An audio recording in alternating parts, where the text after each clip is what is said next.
When I got there, I was staying with a host family and they were coming to have some work done on the house, and I became aware of this bias. I didn't know I had it until this moment when I opened the door and found myself surprised that the workers were white.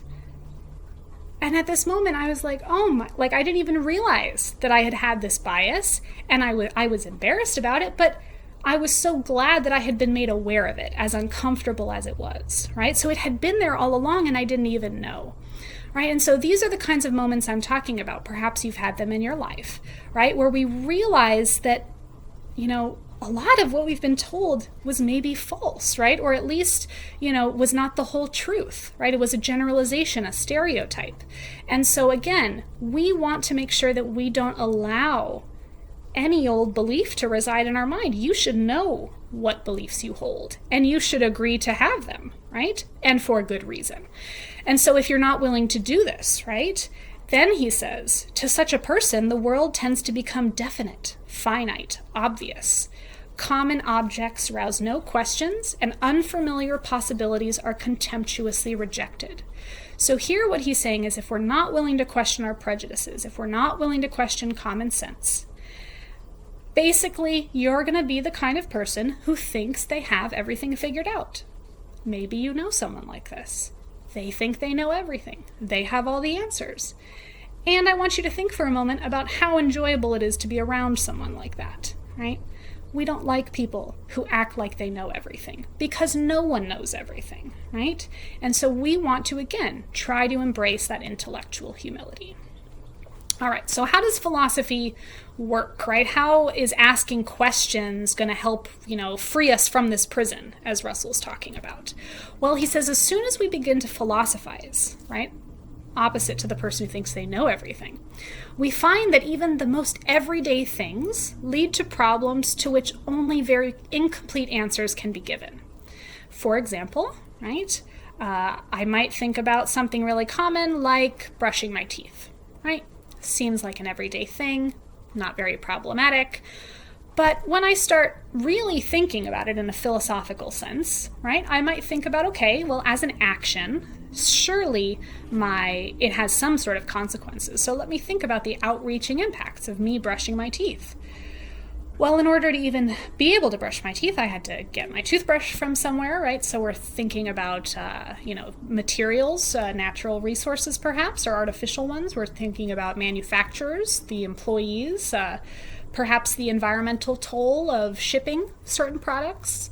If I'm talking about a hygiene product like toothpaste, we're talking about animal testing at least, as well as, the place that I bought my toothbrush and toothpaste from. They probably have labor practices that are, either good or not so good. They pay employees a certain wage. They treat them a certain way. And then, of course, any runoff from the actual act of brushing my teeth or, disposing of things. So, it might not seem like at first glance that brushing my teeth really involves anybody else, but then we start to think about it and we actually realize that a lot of people are involved. So shoot, now do I have to make sure that I get a recycled toothbrush and make sure that the toothpaste that I get is not tested on animals and maybe is made locally. Like, this can be very frustrating, right? You can see why people don't enjoy asking these philosophical questions. Now, I don't want, again, that sort of thing to make us frustrated. I don't want it to paralyze us, right, with inaction. But the idea is that somewhere in this process of breaking open this can of worms of questions, Russell thinks the value of philosophy lies, right? So he says here, philosophy, though unable to tell us with certainty what is the true answer to the doubts which it raises, is able to suggest many possibilities which enlarge our thoughts and free them from the tyranny of custom. Okay, so in one way or another, if our life is to be great and truly free, we must escape this prison of our private world, right? So here's where this reading can get especially tricky, right? He starts talking about the self and the not self, right? Again, so philosophers sometimes use technical or specific language to talk about things that maybe we would know by another name or description.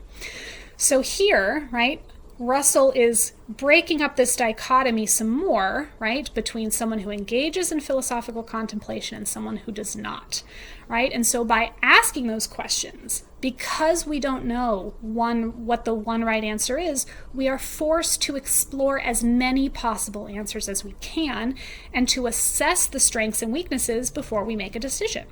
And so the idea is that if I decide today what the answer to a question is, well, I'm going to be done exploring the possible answers. Whereas if I don't decide, for a month or maybe even a year, I'm going to learn so much more, right, by continuing that exploration.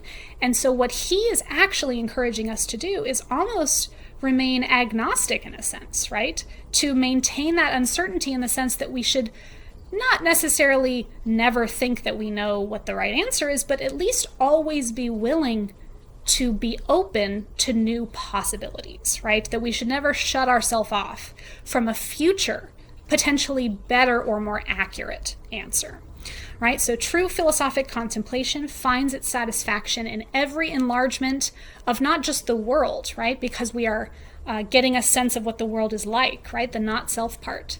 But he says also, right, it finds its satisfaction in everything that magnifies the objects contemplated and thereby the subject contemplating, right? So by opening your mind, right, he almost says that you're making yourself larger, right? You're enlarging yourself in this way. And everything then in contemplation that is personal or private, everything that depends upon habit, self-interest, or desire, just distorts the object, right? And hence impairs the union which the intellect seeks, right?